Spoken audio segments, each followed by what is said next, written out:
Hey everyone, I'm going to show you how to use the Tarsia program. What I'll do is I'll show you quickly where to get it, how to create a Tarsia, and then how to save it. So you want to go to the website up above here that's in my bar, and you'll be able to download it this website. Once you get it downloaded, you're going to have your program right here. And when I double click on this, I'll open it up. And it's the formulator, so it's going to create some jigsaws. And you start off with tips of the day. It'll show you different shortcuts and tips and whatever. But now I can pick my jigsaw. And they have ones that if you scroll over it and just hold, it tells you how many pieces. So depending on how many you want, whether you want 16 or 18 or anything like that, you can then go to extended. And this is kind of cool. Because you can add in a few more with this. So I'm going to do a standard jigsaw, and I'll pick one of these ones over here. So I did a 16-piece jigsaw, and I'll see that I have 18 problems I have to fill in. So the first thing I want to do is start with this top part. I'm in the input. If you look down at the bottom, input. So this is where I'm going to put in my problem. So if I do 0 times 3, I got to pick down in the second box what I want it to match up with in my jigsaw. And I know that that's 0. And that's problem 1. So now I'm going to go to problem 2 and fill in the next one and go all the way down through to 18. I have to have all 18 filled in. All pieces have to be present. So I'm going to do that quick right now. And now I got all of these filled in. I just did a quick pause of the film so you didn't have to watch me type everything in. And now I got a problem in for every one here. And again, this is a 16-piece jigsaw, and it needs about 18 problems for it. So I have to have all 18 filled in. Now the cool part is this back of slide, or backside of card, I can type in, and I'm going to name this 0 to 5 multiplication.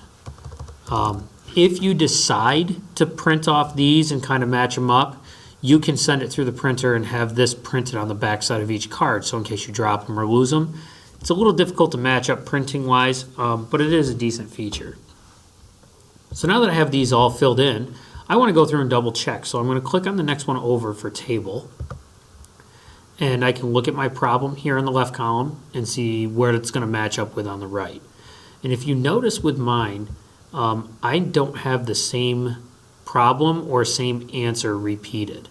What that's going to do is create a little bit of confusion in terms of what pieces match up with which. So if you have 2 problems that equal 3, you don't know which 3 is going to match up with it. So just keep that in mind. That's good for a check. Now, I've had a few questions with what if I want to do fractions. Well, you have 3 tabs up here to toggle through. The presentation one is going to give you some basic things that you can do. Here's the fraction and radical templates, and you can do a vertical one or the full-size diagonal, and then a few others with radicals. And again, we got exponents and superscripts, subscripts in here, and some other ones that you want to see and play around with. Here's where your operator symbols are. If you go to content, now we're starting to look at some different areas where you can add in some interesting things. So there are options for it out there. This is just the standard type, though, that I'm doing today. I'm not going to incorporate any fractions and whatnot. So once I have it all set, the table again is for my check. The output is what I want to start looking at. This is the page that you'll print out and cut up. These are your pieces. Notice that 3 times 8 does not equal 24. Well, they're not matched up because this is not the way that this puzzle is going to look when I put it together. Those are just the pieces. The solution is what the puzzle looks like. And this is a good one to have on hand in case the kids finish and they want to check it, or in case you want to check it. So that's there to print as well. And then the back side, you'll see this is what can be printed on all of your pieces. So in case you drop a piece or mix it with another one, you can see that. So here's my output. And now I could print directly out of the program. But if I want to save it, the problem here is the file type. It's only going to save as a Tarsia file, meaning I have to have the Tarsia program to open it. So you can't open it on an iPad or view it or anything like that. They have to have the Tarsia program. So to send it out for copies is kind of tough. It needs to be in a PDF. So we're not going to do a save as. What we're going to do is we're going to do a print. And what this print will do is it'll allow me to save it as a PDF by going to PDF Creator. It might say Go PDF or Do PDF or something like that. Anything that says PDF will probably work. But here's my option right here. And I'm going to click OK. And it's not really going to print. It's just going to change it or pull up my PDF Creator program. And it might take a minute to do so, which it's doing right now. And the only thing that's going to change to a PDF is what's on my window. So just my output. It's not going to change my solution. So I'm going to just do 0 to 5 multiplication, and I'm going to click Save. And it should pull up an option to save as somewhere. I'm going to put it on my desktop so you can see it. There's my title. It's now a PDF file. And it's going to pull my PDF right up. And it should be coming here in just a second.